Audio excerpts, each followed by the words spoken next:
Well, I did a little bit of tidying up on my USB and 12 volt sockets. I've already got one of these doubler things here, which I use. You can use that for charging phones, and I also charge the GoPro with it, the Hero 5 session GoPro with it. So I only had 2 of those and one of these. Now I had obviously got my sat nav up there, Falcon Navigator sat nav, and that had one of these plugs. Well, has one of these plugs, these like banana type plugs that plug into 12 volt sockets.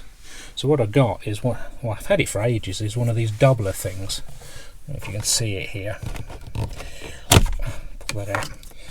And it makes 2 12 volt sockets out of one. So all I've done is I've stuck that, just push that back in. I've stuck that on the side of the panel here with a bit of Sugru, this rubbery sort of glue stuff that you can mould, and that's pretty solid now. So that for the dash cam, this one's for the dash cam here. So I've now got my dash cam and the sat nav plugged into that. Now the dash cam came with a long lead that you can run under the dashboard, under there, up round through the panel, up through the panel, all the way along there to the sat nav itself. So it does mean that I've now got it nicely tucked away, out of the way, and no leads in the windscreen. Right, so this is my dash cam, and what it comes with is a magnetic mount. It's difficult to do these one-handed, but it has a magnetic mount that means you can take it off and take it indoors when you leave the van. Well, the beauty of this magnetic mount up here is that you can actually just fold it back, and it allows me to close the blinds. I'll get it there. So I can close the blinds without having to keep taking the dash cam down, which is really handy. I won't do the other one, but you get the idea. Right, the dash cam that I've got in the motorhome is a Nextbase 312 GW, which is this one here. And before anyone asks, I don't actually use the dash cam to film footage when we're going along. The dash cam really is there for insurance purposes and in case I need it in an event of an accident. But I use the Hero 5 session for filming any going along the road footage, the little box. Let me just show you a little bit about the dash cam there. First of all, the controls they are tiny. I don't know if you can see that on there, but that's the on-off switch is there. And hold it for a few seconds and it comes on. When it's powered up in the van, it switches on and starts recording. It's actually, I think it's on at the moment but not recording. So that's how I'm going to do this. Low battery, great. Like I say, so you hold the button in to switch it on and it comes on. So there's a mode button over here I'll use my thumb here on the right hand side bottom. It's a mode button, and that gets it into different modes. I think actually you have to stop it first, stop it recording. Right, so press the mode button, and then it's got facility to take pictures. You can just take a picture with it. It's got the replay facility, so you use the up and down to go to the film that you want.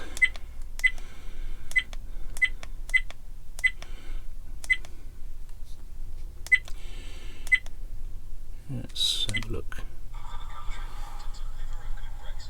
Yeah. And me going along. Really exciting, isn't it? Use the mode button to stop it, and mode button again gets you back to filming. It's 1080p, so it's reasonable. It's a reasonable camera.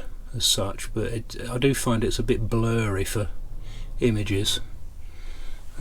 It's got a menu button, so I'll take you through the menu.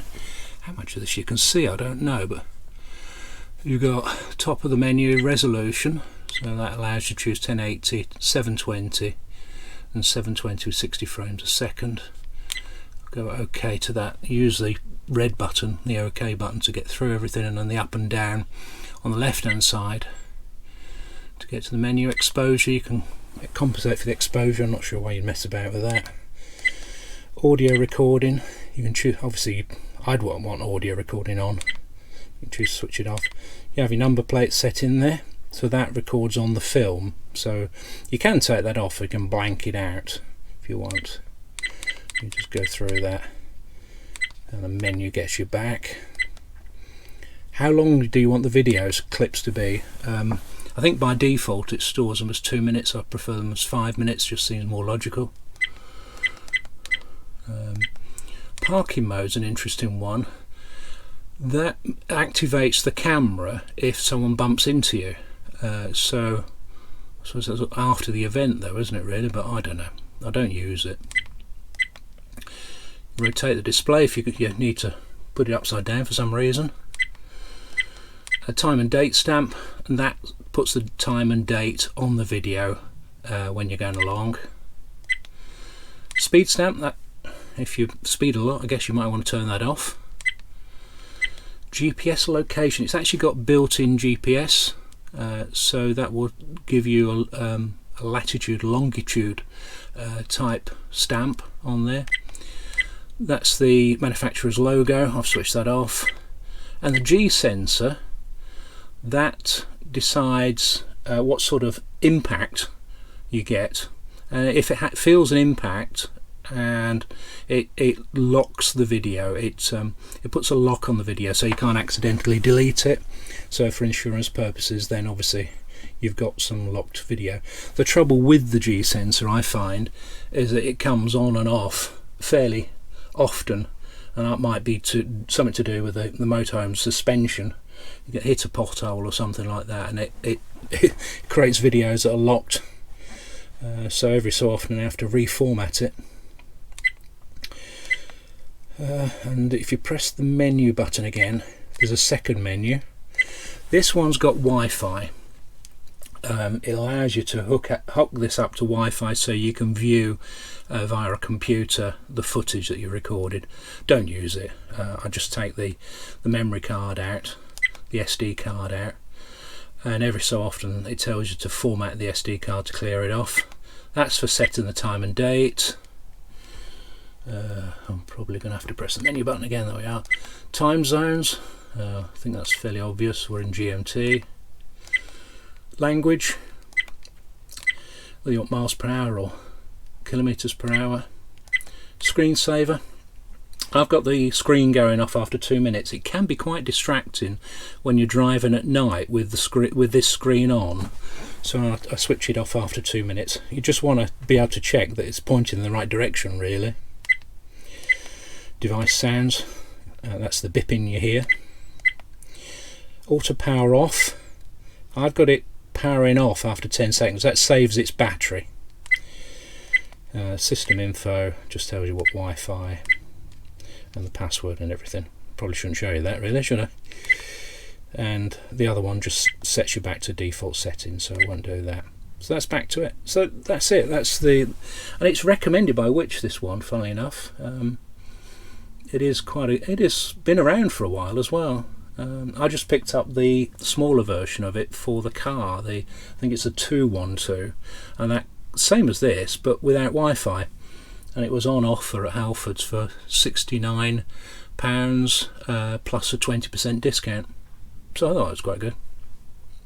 Anyway, that's my dash cam.